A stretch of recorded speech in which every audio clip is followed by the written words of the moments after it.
بسم اللہ الرحمن الرحیم۔ حضور میرا سوال یہ تھا کہ جس شخص نے جان بوجھ کر رمضان کا ایک روزہ نہ رکھا تو اس نے اپنا کتنا نقصان کیا؟ اعوذ باللہ من الشیطان الرجیم بسم اللہ الرحمن الرحیم۔ من شہد منکم الشہر فلیصمہ، جو شخص جان بوجھ کر ایک روزہ چھوڑ دیتا ہے اس پر اس ایک روزے کی قضا کرنا فرض ہے، یعنی کسی دن بھی وہ اپنا روزہ رکھ کے رمضان کے روزے کی قضا کرے۔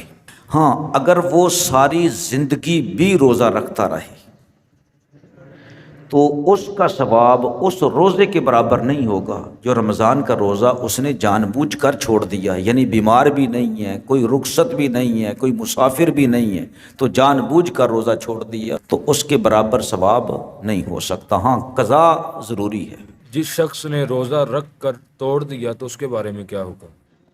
60 مساکین کو 2 وقت کا کھانا کھلانا ہے۔ یا جو شخص رمضان المبارک کے مہینے میں رمضان کا روزہ رکھتا ہے اور پھر وہ اس فرض روزہ کو جان بوجھ کر توڑ دیتا ہے، کھا پی لیتا ہے یا مباشرت کر لیتا ہے، تو اس پر کفارہ پڑ جاتا ہے۔ اور کفارہ کیا ہے کہ کوئی لونڈی یا غلام آزاد کرے۔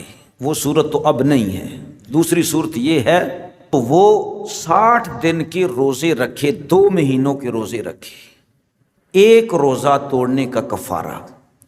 اگر درمیان میں ایک روزہ بھی چھوٹ گیا، شروع سے شروع کرے گا، ٹھیک ہے، 2 مہینے کی گنتی کامل کرے گا، یہ کفارہ ہے۔ اگر یہ بھی نہیں کر سکتا ہے تو پھر 60 مساکین کو کھانا کھلانا ہے، پیٹ بھر کر، صبح کے وقت بھی اور رات کے وقت بھی۔ ہاں، وہ کھانا نہیں کھلاتا تو اتنے پیسے جو ہے وہ نکال کے رکھ لیتا ہے، چاہے ایک ہی مسکین کو دے دے، اس کا کفارہ جو ہے وہ پورا ہو جائے گا۔ جو رمضان المبارک کے دنوں میں سر عام کھائے پیے اس کے بارے میں کیا ہوگا؟ ہاں، یہ فتاویٰ کی کتابوں میں اسی طرح ہے کہ اگر کوئی جان بوجھ کر رمضان المبارک کی حرمت کا خیال نہیں رکھتا اور بے حرمتی کرتا ہے تو وہ واجب القتل ہے۔ اور اس آدمی کو قتل کون کرے گا؟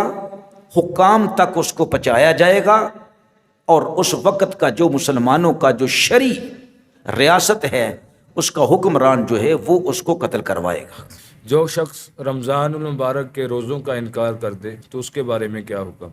اللہ ارشاد فرماتا ہے کتب علیکم الصیام، تم پر روزے فرض کیے گئے۔ تو یہ اسلام کے ارکان میں سے بنیادی رکن ہے، تو جو بنیادی رکن میں سے کسی رکن کا انکار کرتا ہے وہ دائرہ اسلام سے خارج ہو جاتا ہے، وہ مرتد ہو جاتا ہے۔